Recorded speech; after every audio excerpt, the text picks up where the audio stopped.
Hey guys, Andrew here. Welcome back to Joe Tutorial. And in this video, I'm going to show you how to change your target language in Lufe AI. And that's basically the language that you want to translate to, that is called your target language. So what you want to do once you click on that extension icon on your browser, and as you can see in my upper right hand side, this is where it is. If you don't have it pinned here, you can always click on the extension icons, click on manage extensions, and you will be able to find the extensions there. You can click in more details there, right? And once you set it up, once you install the extension for the first time, you will be able to actually start to pin it so that you can have quick access to it.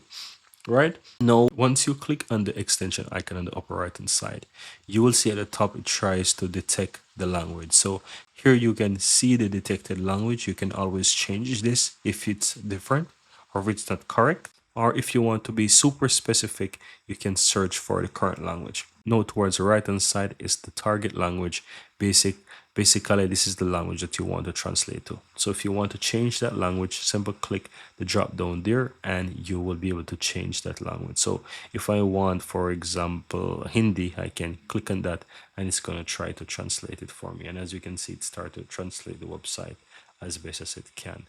And that's how easy it is, guys, to change the target translator language on Lufe AI. Very easy and very simple. That's how you can go ahead and translate or change the target language.